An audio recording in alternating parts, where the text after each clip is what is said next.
is the commander of the IC Dragonfly unit. Astrogator, this is Yasna. I managed to get to the Condor's bridge.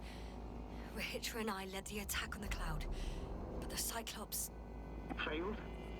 Worse. The Cyclops got out of control, knocked down the probes. I had a feeling it would end like this. Do you know what Rahitra is planning now? I have no idea. But then I need to talk to him. You, sir? Yes. Can you switch me somehow?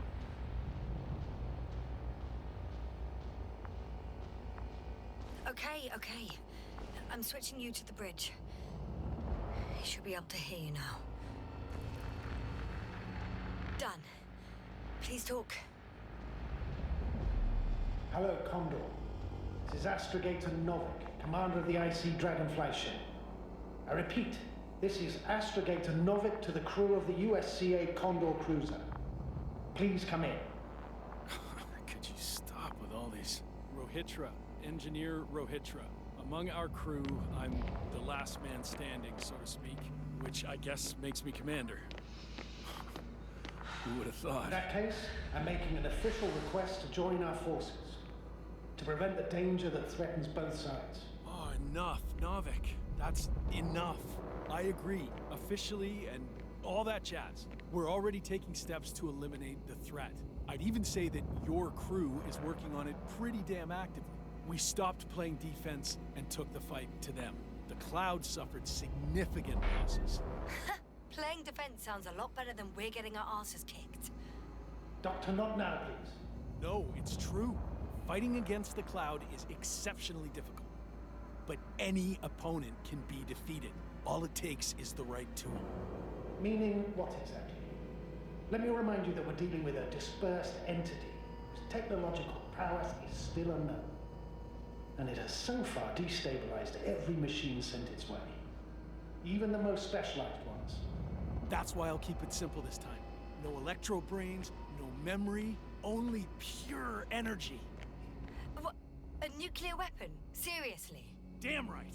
I won't leave all this unresolved. How many warheads do you have? 54. From 30 kilos to 100 megatons. Oh, that's quite an arsenal. Over the top, I'd say. We really do have enough power. That's an understatement, Doctor. An amount of energy could rip the planet to pieces. I'm not an idiot. I won't send everything at once. I'm preparing 8 smaller warheads to start with. And then? We'll see. Are you sure this is a good idea, Rahitra? Listen, Yasna, I know how it must look to you. A hot-headed guy from the Alliance who wants to use nukes. But put yourself in my shoes. I have 24 hours tops of complete situational awareness. I'm taking action here and now based on my best judgment. I don't know what will happen later. Where will I wake up? In what condition? So I'm going to avenge my people before that happens and ensure the safety of those who survived. They all deserve better than this. I know you understand. You're like me. You would do anything for your crew.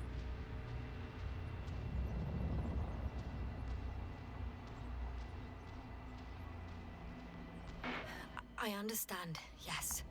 Although it's hard to talk about revenge here. We are dealing with creations of necro-evolution. Dead evolution. Probably non-sentient ones. Taking revenge on the Cloud is like... Whipping the ocean for sinking a ship? Exactly. Like Xerxes. That's why I would consider this problem in the category of neutralization. Not vengeance. After all, nothing guarantees the flies will stay on Regis 3 if they continue to evolve. Wait a minute, Doctor. Even if they were to master space navigation, wouldn't it take hundreds of thousands of years? Millions of years, even, considering the evolutionary timeline. However, they could threaten humanity much sooner, by sheer chance. Not a chance I'm willing to take. Let's not overreact. If we factor in sheer chance, we might as well get killed by a meteor. No, Novik. It's not a meteor or an ocean or a storm.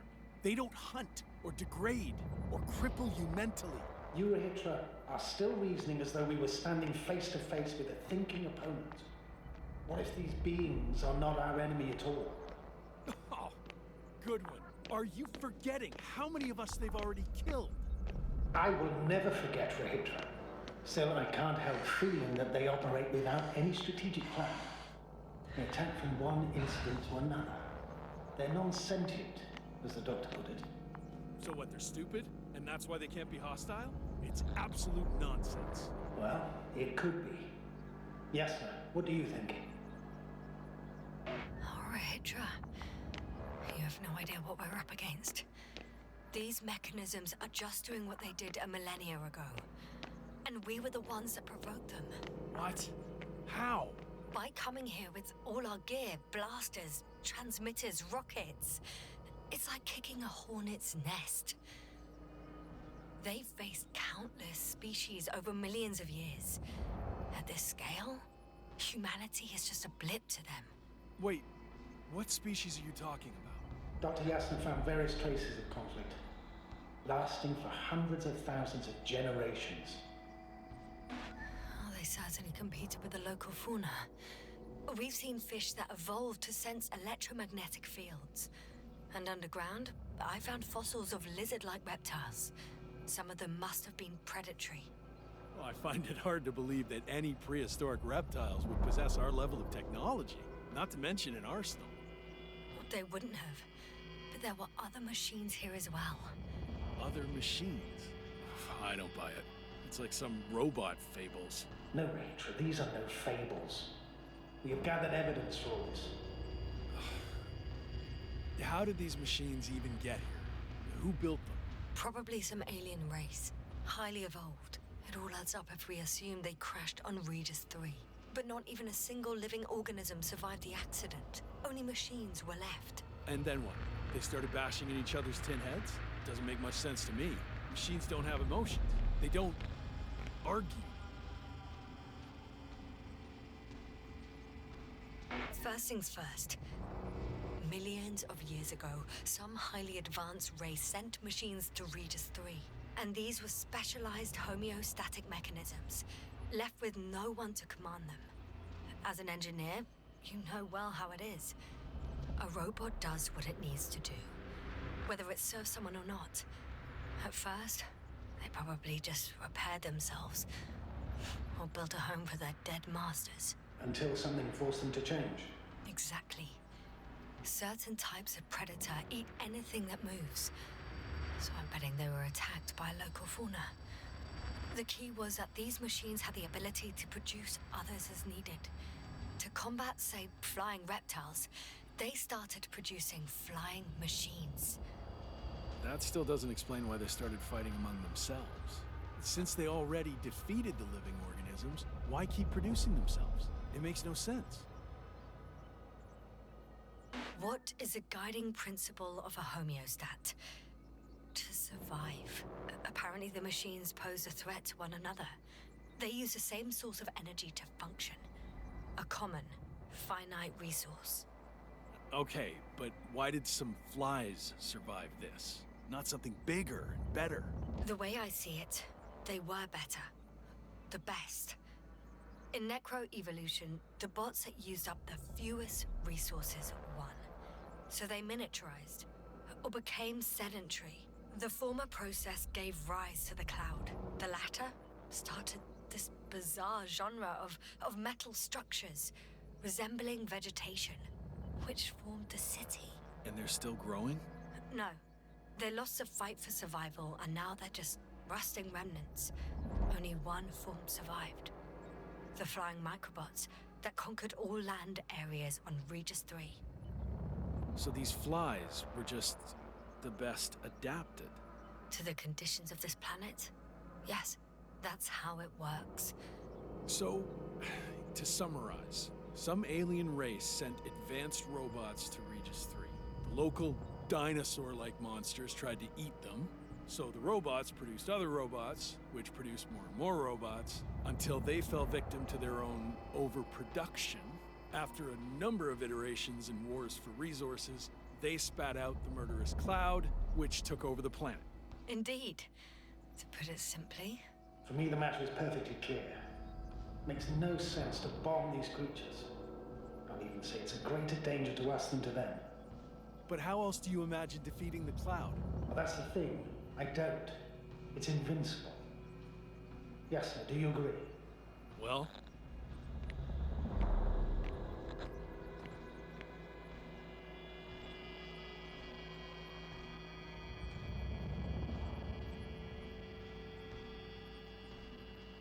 yeah, I very much agree. Another attack would make no difference. Just a few flies are enough for the Cloud to regenerate. what if we destroy their nests? No, Ritra. Unless we want to destroy the entire planet, it's impossible to eliminate them all. And even then, there's no guarantee they would die in space. After all, the flies need no air, water, or food, only solar energy. But what else can we do, if not attack?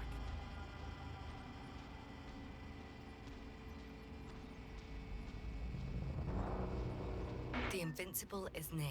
We can wait for its arrival. Huh, right. That is one solution. Although I was hoping you'd come back to Dragonfly. Back home. Let's drop it, all right? Further discussion is pointless. The charges are almost ready. Rahitra, for fuck's sake, be reasonable. You won't stand down, will you? An escalatory solution won't work. Will only needlessly draw the Cloud's attention. And I won't have you endanger my subordinate. Oh, good one. Stop arguing. But Doctor, No, Astrogator. You can't always get your way. And you, Rahitra, blow up this Cloud yourself and the entire planet if you want. Just let me fly away first. Can you at least do that for me? Yes, I'll wait.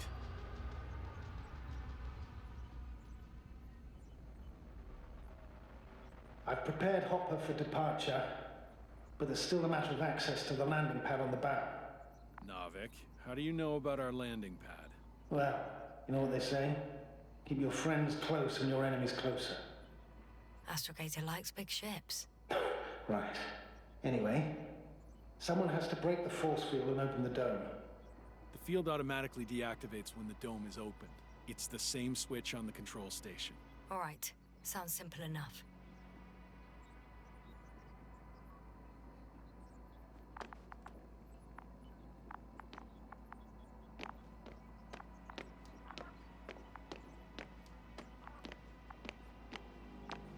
Look for the control station.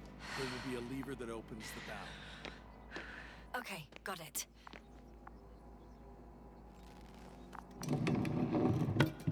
Everything's ready, Astrogator. Copy that. Hopper is on its way. Good luck, Rahitra. Thanks. I'm gonna need it. Have a safe flight, Yasna. Your Commonwealth ain't all that bad.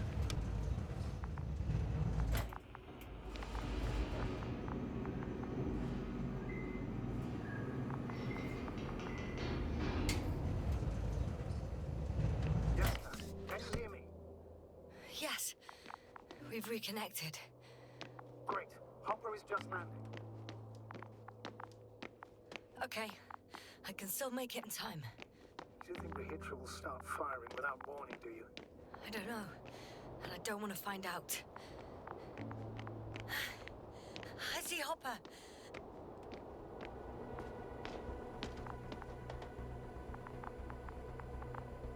Are you ready? I'll just close the hatch and... And what?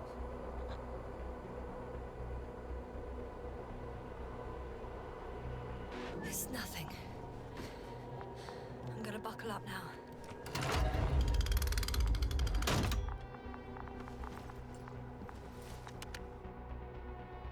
Ready. I made it. Copy that. I'm starting the engines. 3, 2, 1.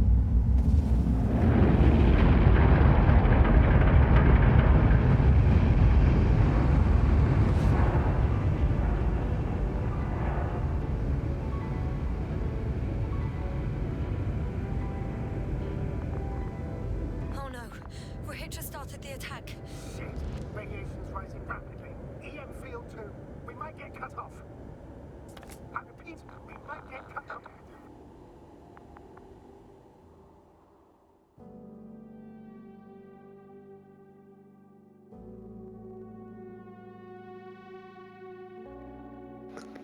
Sério? Acabou? E se eu tivesse trazido as paradas comigo? Outro final? Mais um final? Provavelmente, né?